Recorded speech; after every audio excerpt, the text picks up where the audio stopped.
الحمدللہ رب العالمین الرحمن الرحیم مالک یوم الدین واشہد ان لا الہ الا اللہ وحدہ لا شریک لہ واشہد ان محمدا عبدہ ورسولہ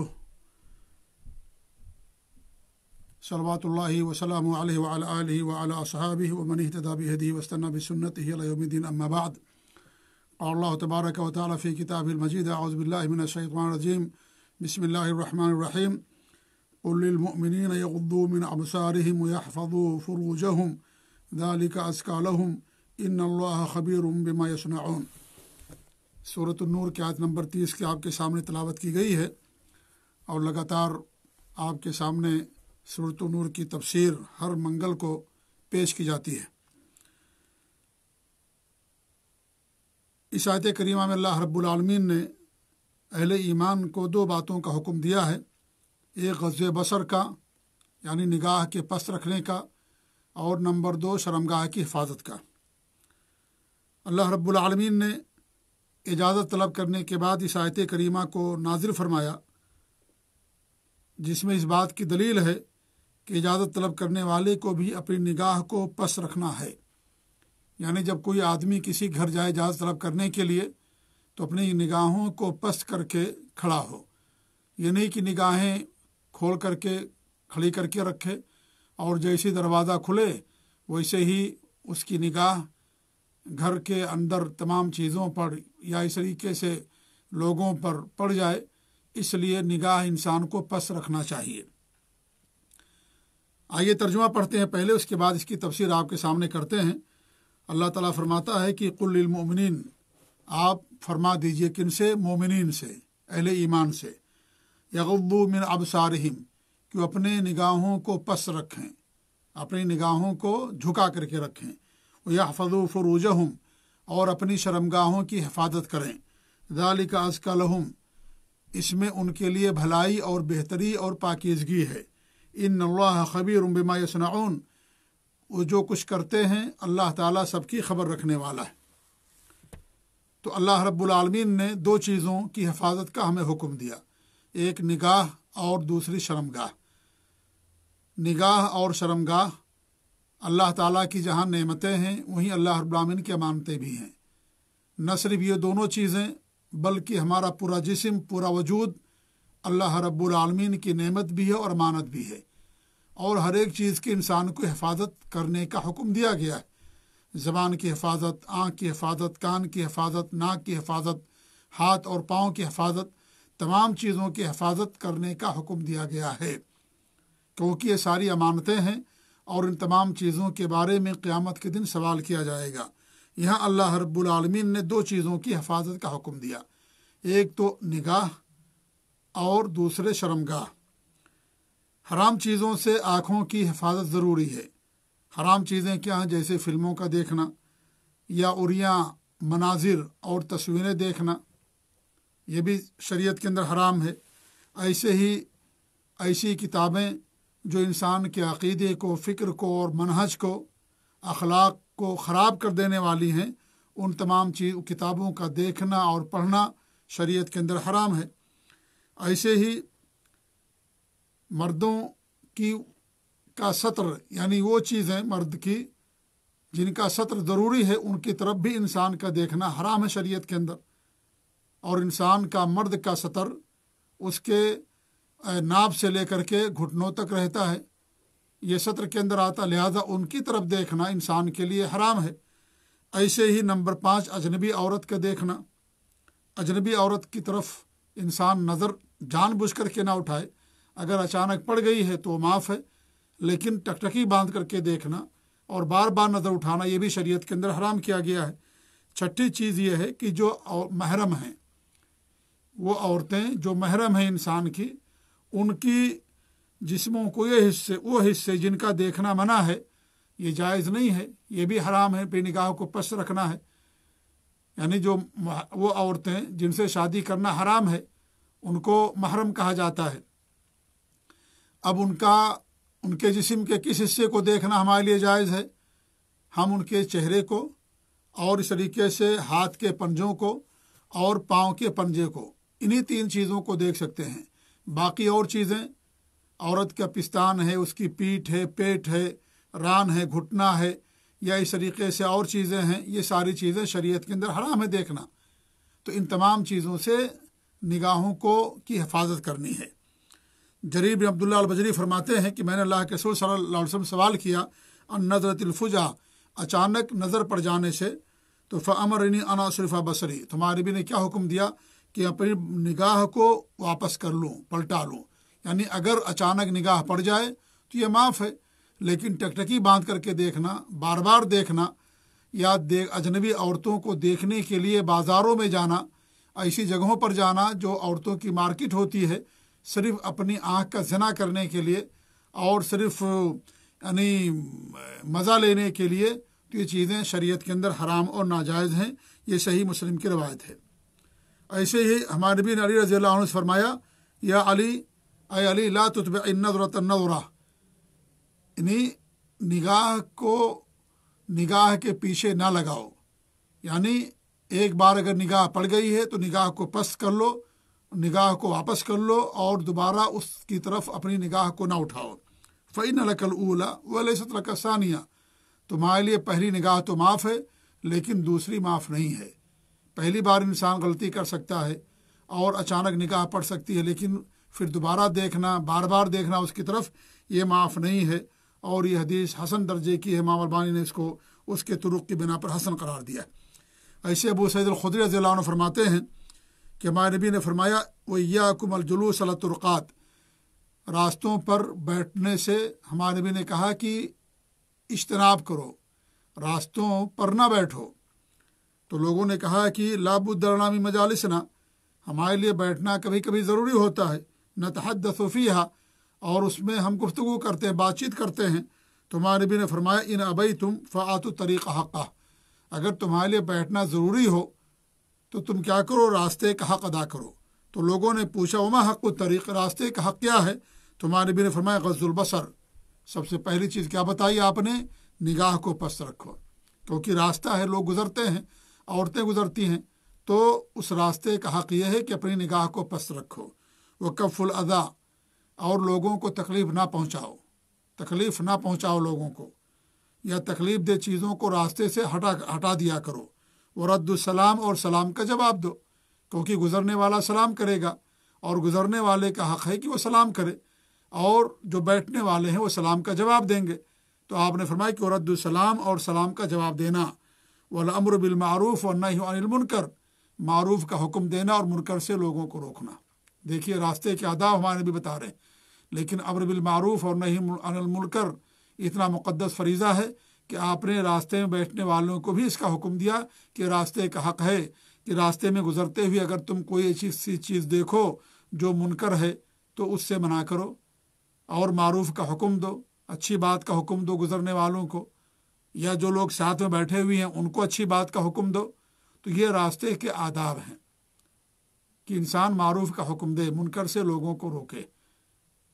انسان نے دیکھا کہ کوئی اللہ کے علاوہ کسی اور کی قسم کھا رہا ہے، شرکیہ باتیں کر رہا ہے، تو اس سے روکے، کیونکہ سب سے بڑا منکر تو شرک ہے.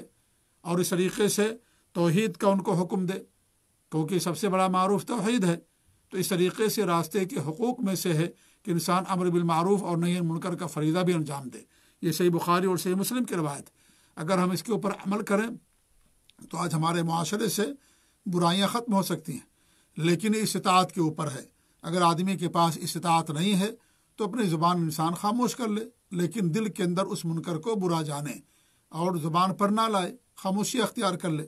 لیکن اگر اس کے پاس استطاعت ہے اور وہ سمجھتا ہے کہ ہم انہیں حکم دیں گے یا معروف کا حکم دیں گے، منکر سے روکیں گے، تو کوئی بڑی برائی، بیماری نہیں پیدا ہوگی، کوئی بڑا مفسدہ نہیں ہوگا، اور اس طریقے سے ہماری بات اثر انداز ہوگی، تو انسان کو اس کے اوپر عمل کرنا چاہیے.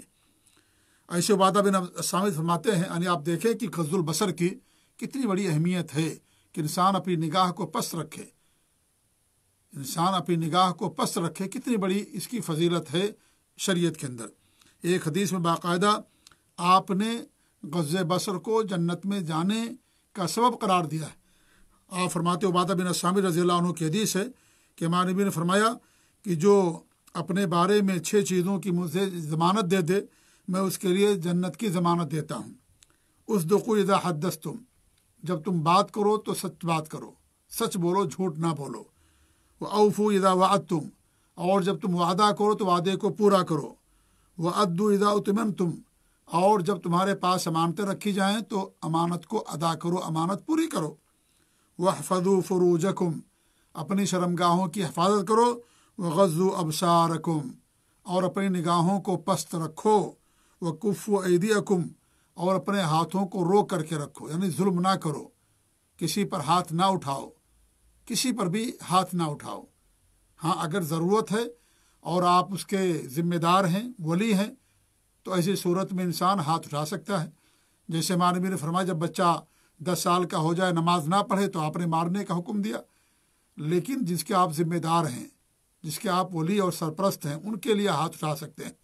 وہ بھی ہاتھ اٹھانے کا مقصد تربیت ہو، ہاتھ اٹھانے کا مقصد اہانت نہ ہو بچے کی توہین مقصد نہ ہو، بلکہ اس کی تربیت مقصد ہو، اس کی تعلیم مقصد ہو کہ بچہ اس کے ذریعے سے سنبھل جائے گا، سدھر جائے گا، نماز کی پابندی کرے گا، یہ مقصد ہو۔ اس کی توہین مقصد نہیں ہونا چاہیے۔ اگر توہین مقصد ہوگا، اہانت مقصد ہوگا تو مارنے میں بھی فائدہ نہیں ہوگا، اس کا اثر نہیں ہوگا۔ تو ہمارے نبی نے فرمایا کہ اپنے ہاتھوں کو روک کر کے رکھو۔ یہ مسند احمد اور بحقی کی روایت ہے، اور امام البانی نے صحیح الجامع میں اور صحیح ترغیب کے اندر اس کو بیان کیا ہے۔ نگاہ کا صحیح استعمال کیا ہے؟ نگاہ کا صحیح استعمال یہ کہ انسان قرآن و حدیث کی تلاوت کرے۔ نمبر 2، لوگوں کو راستہ دکھائے۔ کو اللہ نے آپ کو آنکھ دی ہے، اور کوئی آپ سے راستہ پوچھے تو آپ ان کو صحیح راستہ دکھائیں، صحیح راستہ بتائیں۔ تیسری چیز ہے کہ دینی اور مفید کتابوں کا مطالعہ کرنا۔ دینی اور مفید کتابوں کا مطالعہ کرنا یہ بھی نگاہ کا صحیح استعمال ہے کہ انسان صحیح اور مفید کتابوں کا مطالعہ کرے۔ وہ کتابیں نہیں جو انسان کے عقیدے کو خراب کر دینے والی، اس کے منہج کو، طور طریقے کو، اور اس کی فکر کو اور اس کے اخلاق کو خراب کر دینے والی کتابیں، یا اس کے جذبات کو بھڑکانے والی کتابیں، ان سب کتابوں کے مطالعے سے انسان کو بچنا ہے۔ اگر انسان اپنا دین محفوظ رکھنا چاہتا ہے اور اس طریقے سے اپنے اخلاق کی حفاظت کرنا چاہتا ہے تو ایسی کتابوں سے انسان کو بچنا ضروری ہے۔ یہاں ایک سوال یہ ہے کہ کیا میاں بیوی ایک دوسرے کی شرمگاہ کو دیکھ سکتے ہیں؟ تو دیکھ سکتے ہیں، کوئی حرج کی بات نہیں۔ مرد اپنی شرمگاہ دیکھ سکتا ہے، عورت اپنی شرمگاہ دیکھ سکتی ہے، یا میاں بیوی دونوں ایک دوسرے کی شرمگاہ کو دیکھ سکتے ہیں، اس کے اندر کوئی حرج کی بات نہیں ہے۔ اس طریقے سے اگر ضرورت ہے تو ضرورت پر دوسرے کی شرمگاہ دیکھی جا سکتی ہے۔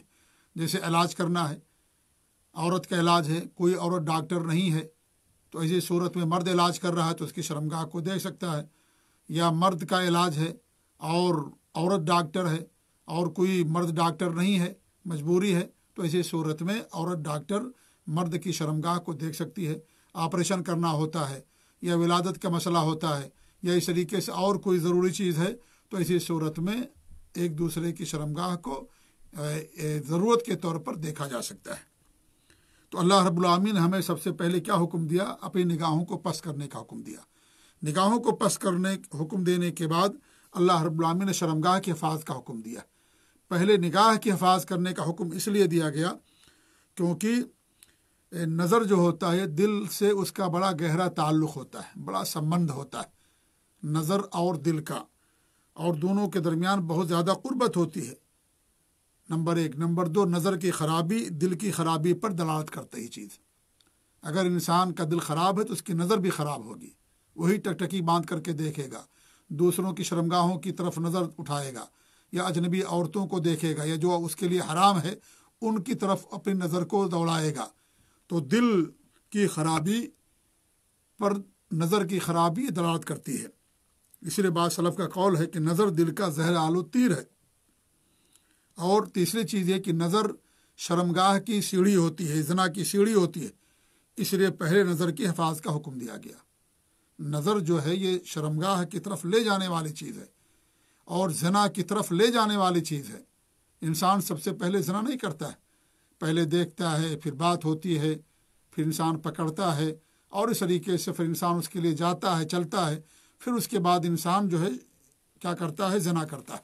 تو جو آنکھ ہوتی ہے یہ سمجھ لیجئے کہ زنا کا ایک سبب ہے، ایک ذریعہ ہے، اس لیے اللہ رب العالمین نے پہلے ہمیں اپنی نگاہ کو پست کرنے کا حکم دیا۔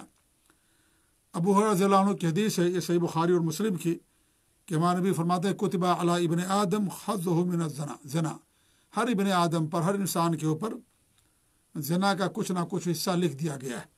ادرک ذالک لا محالہ، لا محالہ یہ چیز کو حاصل ہوگی۔ فزنا العین النظر، آنکھ کا زنا کیا ہے؟ نظر ہے، دیکھنا ہے۔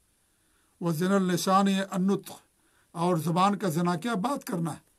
انسان اجنبی عورت سے بات کرتا ہے مزے لے لے کر کے، بغیر ضرورت کے، صرف عیش و عشرت کے لیے، عیاشی کے لیے، اور یعنی مزہ لینے کے لیے بات کرتا ہے، کوئی ضرورت نہیں ہے اس کی، تو یہ بھی گویا کہ زبان کا زنا ہے۔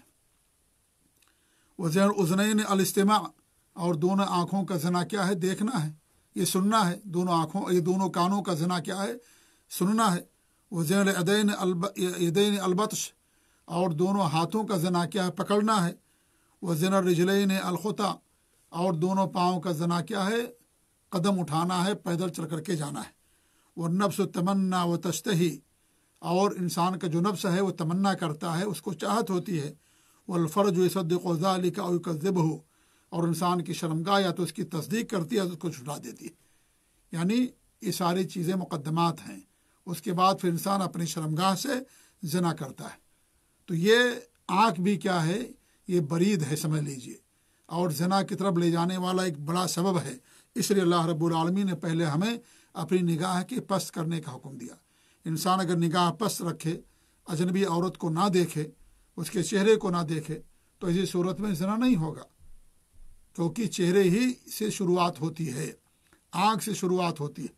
انسان اشاروں میں بات کرتا ہے، پھر زبان سے بات ہوتی ہے، پھر ہاتھ سے انسان پکڑتا ہے، پھر انسان چل کر کے اس کے لیے جاتا ہے، اور پھر شرمگاہ جو ہے، انسان اگر کمزور ایمان والا ہے تو ان تمام چیزوں کی تصدیق کرتے ہوئے انسان زنا کر بیٹھتا ہے، اور اگر اس کا ایمان قوی ہے تو اسی صورت میں انسان ان تمام چیزوں کو چھوڑ دیتا ہے۔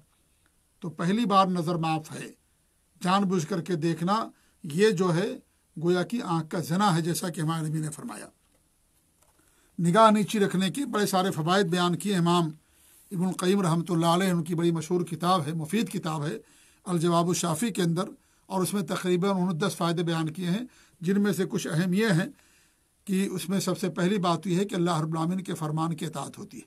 اللہ کا حکم ہے کہ انسان اپنے نگاہ کو پست رکھے، مرد کو بھی حکم دیا گیا، عورتوں کو بھی حکم دیا گیا، جیسا کہ آگے آئے گا۔ نمبر 2، اللہ تعالیٰ کی قربت اور نزدیکی حاصل ہوتی ہے۔ جو اللہ تعالیٰ کے حکم پر عمل کرتا ہے، اللہ تعالیٰ اس بندے کو اپنے قریب کر لیتا ہے، اور وہ بندہ اللہ کے نزدیک ہو جاتا ہے۔ نمبر 3، دل کو نور اور قوت اور فرحت حاصل ہوتی ہے، دل کو اطمینان حاصل ہوتا ہے۔ نمبر 4، انسان کو پاکیزگی ملتی ہے اس سے۔ انسان جو پاکیزہ انسان ہوتا ہے، جس کا دل پاکیزہ ہوتا ہے، آنکھ پاکیزہ ہوتی ہے، اس کی سوچ پاکیزہ ہوتی ہے، ایسا انسان اپنی نگاہوں کو پست رکھتا ہے، تو انسان کے دل کو پاکیزگی حاصل ہوتی ہے اس چیز کے کرنے سے۔ ایسے ہی شیطان کو مایوسی ہوتی ہے، کیونکہ اللہ تعالیٰ کے حکم کی تعمیل کرتا ہے بندہ، تو شیطان کو مایوسی ہوتی ہے۔ ایسے ہی زناکاری کے راستہ اس سے بند ہوتا ہے۔ اگر انسان اپنی زبان کی اور آنکھ کی حفاظت کرتا ہے تو زناکاری کا راستہ جو ہے بند ہو جاتا ہے۔ تو اس لیے زبان کی حفاظت اور آنکھ کی حفاظت کیا ہے، انسان کے لیے بہت زیادہ ضروری ہے، اور یہ بھی ایک سبب ہے گویا کہ، اور بہت سارے اسباب ہوتے ہیں انسان کا خلوت میں ہونا اور اس طریقے سے گفتگو کرنا، تو یہ ساری چیزیں کیا ہیں؟ یہ سب اسباب ہیں، راستے ہیں، ذرائع ہیں، لے جانے والی چیزیں ہیں۔ تو ان تمام چیزوں سے انسان کو بچنے کی ضرورت ہے۔ دوسری بات اللہ رب العالمین نے جو ہمیں حکم دیا، جس دوسری بات کا، وہ شرمگاہوں کی حفاظت ہے۔ شرمگاہ کی حفاظت کئی طریقے سے ہوتی ہے۔ ایک تو انسان اپنی شرمگاہ کو چھپا کر کے رکھے کہ اجنبی کی نظر اس پر نہ پڑے، اجنبی کی نظر نہ پڑے، شرمگاہ کی کو انسان چھپا کر کے رکھے۔ اور مرد کے لیے باقاعدہ پورے سطر کو چھپانا ہے۔ سطر کہاں سے ہوتا ہے؟ ناپ سے لے کر کے گھٹنے تک، یہ سب کے سب سطر کہلاتے، تو انسان کو ان کو چھپانا ہے۔ دوسری چیز کیا ہے؟ زناکاری سے چھپانا، زناکاری سے۔ تیسری چیز کیا ہے؟ اغلام بازی سے، کہ انسان مرد کیا کرتا ہے، یہ بیماری بھی، برائی بھی پائی جاتی ہے لوگوں کے ہاں، کہ وہ اپنی شہوت کو پوری کرتے ہیں، کس سے؟ اغلام بازی کر کے، پیخانے کے راستے سے اپنی شہوت کو مرد پوری کرتا ہے۔ تو یہ کیا ہے؟ یہ بھی حرام ہے ایسا کرنا، بلکہ اس کی سزا بھی قتل ہے شریعت کے اندر، اللہ کے رسول کی حدیث اقتلوا الفاعل والمفعول به، کرنے والے اور جس کے ساتھ کیا جائے ان دونوں قتل کر دو۔ اور بعض روایتوں کے اندر کہ پہاڑی سے اوپر لے جاؤ ان کو، چوٹی پر، پہاڑ کی چوٹی پر، وہاں سے دونوں کو ڈھکیل دو۔ اگر دونوں رضامندی سے کر رہے ہیں تو دونوں کو وہاں سے ڈھکیل دو۔ اگر کسی کے ساتھ زبردستی کیا جائے تو اس کو یہ سزا نہیں دی جائے گی، لیکن اگر دونوں کی رضامندی ہے اور دونوں یہ کام کرتے ہیں اپنی رضامندی سے، اپنی خواہش سے، تو شریعت کا حکم یہ ہے کہ ایسے لوگوں کو قتل کر دیا جائے، کیونکہ فطرت کے خلاف ہے یہ۔ اللہ رب العالمین نے ہمیں اپنی شہوت پوری کرنے کے لیے صرف ایک راستہ رکھا ہے، اور وہ عورت کی شرمگاہ ہوتی ہے۔ اور وہ عورت کون؟ جو آپ کی بیوی ہو یا آپ کی لونڈی ہو، یہی ایک راستہ ہے۔ یہی چیز عورت کے لیے بھی، کہ عورت کو بھی اللہ رب العالمین نے اپنی شہوت کو پوری کرنے کے لیے صرف ایک راستہ رکھا ہے، اور وہ مرد کی شرمگاہ، جو اس کا مرد ہے، اس کا شوہر ہے، اسی سے اپنی شرمگاہ، اپنی شہوت کو پوری کر سکتی ہے۔ تو اقلام بازی کرنا یہ کیا ہے؟ مرد کے لیے حرام ہے۔ نمبر 4، استمنا کرنا مردوں کے لیے، کہ مرد کیا کرتا ہے؟ اپنی شہوت کو پوری کرنے کے لیے اپنے ہاتھ سے اپنی منی کو خارج کر دیتا ہے، اور اس طریقے سے اپنی شہوت کو تسکین پہنچاتا ہے۔ یہ بھی شریعت کے اندر حرام اور ناجائز ہے۔ ہاں، انسان کے اگر زنا میں پڑ جانے کا خدشہ ہے اور اس کے کرنے سے انسان زنا سے بچ جائے گا، تو ایک محدود پیمانے پر اور ایک مجبوری میں انسان کے لیے اجازت دی جا سکتی ہے، لیکن انسان اس کو عادت بنا لے، اس میں انسان کی کمزوری بھی ہے، اور ساتھ ہی ساتھ یہ ناجائز طریقہ بھی ہے، اور اپنی ساری قوت کو برباد کرنا ہے، اور یہ ظلم اور زیادتی، حد سے تجاوز کر جانا ہے۔ یہ تمام چیزیں ہیں، اس لیے یہ بھی شریعت کے اندر حرام اور ناجائز۔ شرمگاہ کی حفاظت بہت ضروری ہے، اور اللہ رب العالمین نے ایسے لوگوں کے لیے جو اپنی شرمگاہوں کی حفاظت کرتے ہیں، مرد یا عورت، اور بھی دیگر نیکیاں کرتے ہیں، ان کے لیے اللہ رب العالمین نے مغفرت کا اور اجر عظیم کا وعدہ کیا ہے۔ اللہ فرماتا ہے ان المسلمین والمسلمات والمؤمنین والمؤمنات والقانتین والقانتات والصادقین والصادقات والصابرین والصابرات والخاشعین والخاشعات والمتصدقین والمتصدقات والصائمین والصائمات والحافظین فروجهم والحافظات والذاکرین اللہ کثیرا والذاکرات اعد اللہ لهم مغفرۃ واجرا عظیما۔ سورہ احزاب کی آیت نمبر 35۔ مسلمان مرد ہوں یا عورتیں، مومن مرد ہوں یا مومن عورتیں، اور قنوت کرنے والے مرد ہوں یا عورتیں، یعنی اللہ کے لیے یکسوئی اختیار کرنے والے مرد یا عورتیں، اللہ کے لیے قیام کرنے والے مرد اور عورتیں، اور صدقہ سچے مرد یا سچی عورتیں، صبر کرنے والے مرد اور صبر کرنے والی عورتیں، خشوع اختیار کرنے والے مرد اور خشوع اختیار کرنے والی عورتیں، صدقہ دینے والے مرد اور صدقہ دینے والی عورتیں، روزہ رکھنے والے مرد اور روزہ رکھنے والی عورتیں، اور اپنی شرمگاہوں کی حفاظت کرنے والے مرد اور عورتیں، اور اللہ رب العالمین کا ذکر کرنے والے مرد کثرت سے، اور عورتیں، ان کے لیے اللہ نے مغفرت اور اجر عظیم کا وعدہ کیا ہے، اللہ نے تیار کر رکھا ہے۔ تو بہت ساری نیکیوں کو اللہ نے بیان کیا، انہی میں سے ایک نیکی یہ بیان کی کہ جو اپنے شرمگاہوں کی حفاظت کرنے والے ہیں، مرد یا عورتیں، اللہ نے ان کے لیے مغفرت اور اجر عظیم کا وعدہ کیا۔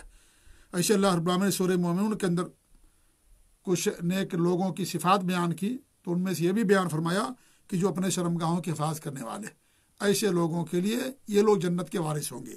قد افلح المؤمنون الذین هم فی صلاتهم خاشعون، وہ مومنون کامیاب ہو گئے جو نمازوں کے اندر خشوع اور خضوع اپنانے والے ہیں، والذین هم عن اللغو معرضون، اور جو لغو سے اعراض کرنے والے ہیں، والذین هم للزکاة فاعلون، اور جو زکوٰۃ دینے والے ہیں، والذین هم لفروجهم حافظون، اور جو اپنے شرمگاہوں کی حفاظت کرنے والے ہیں، الا علی ازواجہم، ہاں اپنی بیویوں، او ما ملکت ایمانہم، یا ان کی اپنی لوڈیاں، فإنہم غیر ملومین، تو اس میں ان کے لیے کوئی ملامت نہیں ہے۔ فمن ابتغى وراء ذلك فأولئک هم العادون، جو ان سے آگے بڑھیں گے وہ سرکش کہلائیں گے، زیادتی کرنے والے ہوں گے۔ والذین هم لأماناتهم وعہدهم راعون، اور جو اپنی امانتوں اور عہد کی حفاظت کرنے والے ہیں۔ والذین هم علی صلاتهم یحافظون، اور جو نمازوں کی حفاظت کرنے والے ہیں۔ اولئک هم الوارثون، یہی لوگ وارث ہوں گے کس چیز کے؟ الذین یرثون الفردوس هم فیہا خالدون، جو فردوس کے وارث ہوں گے جس میں وہ لوگ ہمیشہ ہمیشہ رہیں گے۔ جنت ہمیں وراثت میں ملے گی، اور وراثت میں کیسے ملے گی؟ جب انسان کے پاس ایمان اور عمل صالح ہوگا، تبھی انسان کو جنت وراثت کے اندر ملے گی۔ دنیا میں بھی انسان کو وراثت پانے کے لیے اس آدمی کے عقیدے اور ایمان پر ہونا ہے جس کا انسان وارث ہوتا ہے۔ اگر انسان نے اپنا دین بدل دیا تو دوسرے کا وارث نہیں ہوگا۔ مسلمان ہے اور نعوذ باللہ بچے نے اپنے دین کو بدل دیا، دین سے نکل گیا، مرتد ہو گیا، تو اپنے باپ کا وارث نہیں ہوگا۔ تو دنیا میں بھی وراثت کے لیے ایمان شرط ہے، دین شرط ہے، ایسے ہی آخرت میں جنت کی وراثت کے لیے ایمان اور عقیدہ اور توحید اور عمل صالح شرط ہے، تبھی جا کر کے انسان جنت کا وارث ہوگا۔ جیسے دنیا میں وراثت کے لیے ایمان اور دین شرط ہے، ایسے ہی آخرت میں جنت کی وراثت کے لیے ایمان اور عقیدہ اور عمل صالح اور اپنے آپ کو شرک سے بچانا شرط ہے۔ سب سے پہلے آدم علیہ السلام جنت کے اندر تھے، جنت سے اللہ نے ان کو نکالا، تو جنت میں جانے کے لیے ایمان اور توحید اور عقیدہ اور عمل صالح ضروری ہے جانے کے لیے۔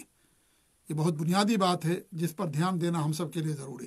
تو جنت وراثت میں ہمیں کب ملے گی؟ جب ہم اس جنت سے نکالے گئے شخص کے دین پر ہوں گے۔ کیا دین تھا حضرت آدم علیہ السلام کا؟ توحید کا دین تھا۔ ایمان، عمل صالح، یہ ساری شرطیں ہیں۔ نبی پر ایمان لانا، یہ تمام چیزیں جو ہیں یہ شرطیں ہیں جنت میں جانے کے لیے۔ اس طریقے سے اور بھی آیتوں میں اللہ رب العالمین نے اس بات کو بیان کیا ہے کہ جو اپنے شرمگاہوں کی حفاظت کرنے والے ہیں وہ لوگ، ان کی جنت میں تکریم کی جائے گی۔ سورہ معارج کے اندر اللہ رب العالمین نے فرمایا، اور اس میں عورتیں بھی شامل ہیں، یہ صرف مردوں کے لیے نہیں ہے، عورتیں بھی شامل ہیں، کیونکہ اسلام کا حکم مرد اور عورت دونوں کے لیے ہوتا ہے، دونوں صرف کے لیے۔ تو اگرچہ مردوں کو کہا گیا لیکن اس کے اندر عورتیں بھی شامل ہیں، جو عورتیں اپنی شرمگاہوں کی حفاظت کرتی ہیں، جو نماز پابندی سے پڑھتی ہیں، اور جو عورتیں کیا نام ہے یعنی نمازوں کے اندر خشوع و خضوع اپناتی ہیں، لغو سے اعراض کرتی ہیں، زکوٰۃ دینے والی ہیں، اور اس طریقے سے امانتوں کی پاسداری کرنے والی ہیں، نمازوں کی حفاظت کرنے والی ہیں، یہ ایسی عورتیں جنت کی وارث ہوں گی۔ تو یہ حکم جہاں مردوں کے لیے وہیں عورتوں کے لیے بھی ہے، کیونکہ اللہ تعالیٰ کا دین سب کے لیے۔ شرمگاہ کی حفاظت پر جنت کی ضمانت دی ہمارے نبی صلی اللہ علیہ وسلم نے۔ اللہ کے رسول کی حدیث ہے، بخاری کی روایت ہے، من یکفر لی ما بین لحیہ وما بین رجلیہ اکفر لہ الجنہ، کہ جو میرے لیے اپنی دو داڑھوں کے درمیان زبان کی ضمانت دے دے اور جو دونوں پاؤں کے درمیان شرمگاہ کی ضمانت دے دے، میں اس کے لیے جنت کی ضمانت دیتا ہوں۔ اس میں مرد اور دونوں شامل ہیں، یعنی اگر عورت بھی گارنٹی دے دے اور وہ زنا نہ کرے، اپنی شرمگاہ کی حفاظت کرے، ایسے مرد بھی اپنی شرمگاہ کی حفاظت کرے، جو چیز اللہ نے اس کے لیے حلال کی اسی سے اپنی شہوت کو پوری کرے اور اپنی شہوت کو تسکین دے، تو ایسے آدمی کے لیے جنت کی ضمانت ہے۔ اس طریقے سے ہمارے نبی سے سوال کیا گیا کہ سب سے زیادہ لوگ کس وجہ سے جہنم میں جائیں گے، تو آپ نے فرمایا کہ شرمگاہ کی وجہ سے اور زبان کی وجہ سے، منہ کی وجہ سے۔ منہ میں زبان ہے، زبان کے غلط استعمال کی وجہ سے، اور شرمگاہ یعنی زنا کرنے کی وجہ سے یا شرمگاہ کے غلط استعمال کی وجہ سے۔ اور پھر آپ سے پوچھا گیا کہ سب سے زیادہ کس وجہ سے لوگ جنت کے اندر جائیں گے، تو ہمارے نبی نے فرمایا کہ تقوی اللہ حسن الخلق، اللہ تعالیٰ کا تقوی اور اچھا اخلاق، اللہ کے ساتھ اچھا اخلاق، اللہ کا تقوی، توحید، اللہ کے دین پر عمل، شرک سے بچنا، اور لوگوں کے ساتھ اچھے اخلاق سے پیش آنا، شریعت پر عمل کرنا، لوگوں کے حقوق ادا کرنا، اخلاق سے پیش آنا، تمام چیزیں ایسی ہیں جن کی وجہ سے انسان جنت کے اندر جائے گا۔ تو اللہ رب العالمین نے ہمیں شرمگاہ کی حفاظت کرنے کا حکم دیا ہے، اور اس طریقے سے زناکاری سے اور زناکاری تک پہنچانے والے تمام چیزوں سے اللہ رب العالمین نے ہمیں دور رکھنے کا حکم دیا۔ اللہ کے ارشاد ہے، وَلَا تَقْرَبُوا الزِّنَا، زنا کے قریب نہ جاؤ۔ یہ نہیں کہا زنا نہ کرو، زنا کے قریب نہ جاؤ۔ زنا کے قریب لے جانے والی جتنی بھی چیزیں ہیں ان تمام چیزوں سے انسان کے لیے دوری اختیار کرنا ضروری ہے۔ تو شرمگاہ کی حفاظت بہت ضروری ہے کہ انسان اپنے شرمگاہ کی حفاظت کرے، مرد ہو یا عورت۔ پھر اللہ نے کیا فرمایا؟ ذَلِكَ أَزْكَىٰ لَهُمْ، یہ ان کی کیا ہے؟ اس کے اندر پاکیزگی ہے، ایمان اس کے اندر ہے، اور اس طریقے سے انسان کی شرمگاہ کی حفاظت، آنکھ کی حفاظت، اور اس طریقے سے انسان کا اخلاق، ان تمام چیزیں اس کے اندر پائی جاتی ہیں۔ اس لیے شریعت نے ہمیں شرمگاہ کی حفاظت کرنے کا حکم دیا ہے، اور اللہ رب العالمین نے قل کے ذریعے سے اس آیت کی شروعات کی اور ابتدا کیا۔ حالانکہ تمام چیزیں جو اللہ نے پہ نبی کو دی ہے سب کو پہنچانے کا حکم اللہ نے دیا ہے، ایک ایک چیز کو ہمارے بھی نے پہنچایا اور اللہ رب العالمین کا حکم بھی ہے، لیکن یہاں بطور خاص اللہ کہتا ہے کہ آپ فرما دیجئے، یعنی یہ بات لوگوں تک پہنچا دیجئے۔ اور پھر مومنین کو مخاطب کیا، مطلب یہ ہے کہ جو بات آگے آ رہی ہے وہ بہت اہم ہے اور ساتھ ہی ساتھ اہل ایمان کے لیے ہے۔ اس کا مطلب یہ ہے جو اپنی زبان اپنے نگاہ کی حفاظت نہیں کرے گا، شرمگاہ کی حفاظت نہیں کرے گا، اس کا مطلب یہ ہے کہ اس کے دل کے اندر ایمان کا نقص ہوگا، کامل ایمان والا نہیں ہوگا۔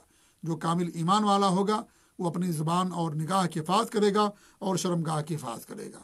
اس لیے اللہ نے کہا قل للمؤمنین، جو کامل ایمان والے یہ عمل کریں گے، اور جس کے ایمان کے اندر نقص ہوگا وہی اپنی زبان کی نہ حفاظت کرے گا، نہ آنکھ کی حفاظت کرے گا اور نہ ہی شرمگاہ کی حفاظت کرے گا۔ اس کے اندر ایمان کی بھی کمی ہوگی، دین کی بھی کمی ہوگی، ورع، تقوی، پرہیزگاری، دینداری، غیرت اور شرم وغیرہ، حیا، ان تمام چیزوں کی قلت ہوگی، تبھی انسان جا کر کے اس طرح کی حرکت کرتا ہے۔ پھر اللہ فرماتا جو تم کرتے ہو اللہ تعالیٰ خبر رکھنے والا، اللہ کی طرف سے گویا کی ایک تحدید ہے کہ دھیان دو، تم جو کچھ بھی کرو گے اللہ رب العالمین کو تمام چیزوں کا علم ہے۔ یہ نہ سمجھنا کہ اللہ تعالیٰ نہیں جانتا، تنہائی میں کرو گے تو بھی، لوگوں کے سامنے کرو گے تو بھی، خلوت میں کرو گے، جلوت میں کرو گے تو بھی اللہ رب العالمین کو ہر چیز کا علم ہے۔ یہ نہ سوچنا کہ ہم اگر خلوت میں شرمگاہ کی حفاظت نہیں کریں گے ہم سے ہو جائے گا گناہ تو اللہ تعالیٰ کو اس کی خبر نہ ہوگی۔ نہیں، اللہ رب العالمین کو ایک ایک چیز کا، ایک ایک ذرے کا اللہ رب العالمین کو علم ہے دنیا کے اندر، اور جو کچھ بھی کرتے ہیں اللہ رب العالمین کو تمام چیزوں کا علم ہے۔ قیامت کے دن ہم سب اللہ کے سامنے کھڑے ہوں گے اور سب کو ایک ایک چیز کا حساب دینا ہے۔ زمین بھی گواہی دے گی، ہاتھ پاؤں گواہی دیں گے، اور اس طریقے سے پیٹھ اور پشت اور تمام چیزیں ہماری قیامت کے دن گواہی دیں گی۔ جو ہم گناہ کریں گے دنیا کے اندر زمین پر کریں گے اور اس طریقے سے لوگوں کی نظروں سے اوجھل ہو کر کے کریں گے تو بھی اللہ رب العالمین کو تمام چیزوں کا علم رہتا ہے۔ تو اللہ تعالیٰ نے آخر میں بیان کر کے ہمارے ایمان کو جھجوڑا ہے اور اس طریقے سے ہمیں تنبیہ کی ہے کہ یہ نہ سمجھنا کہ اللہ رب العالمین تمہاری ان چیزوں سے باخبر نہیں ہوگا۔ اللہ رب العالمین کو ہر چیز کی خبر ہے۔ اللہ دعا کہ اللہ رب العالمین ہماری نگاہوں کی، شرمگاہوں کی حفاظت فرمائے، اللہ تعالیٰ دین پر قائم رکھے۔ آمین رب العالمین۔ وصلی اللہ علیہ محمد وعلی آلہ وصحبہ اجمعین۔ والسلام علیکم ورحمۃ اللہ وبرکاتہ۔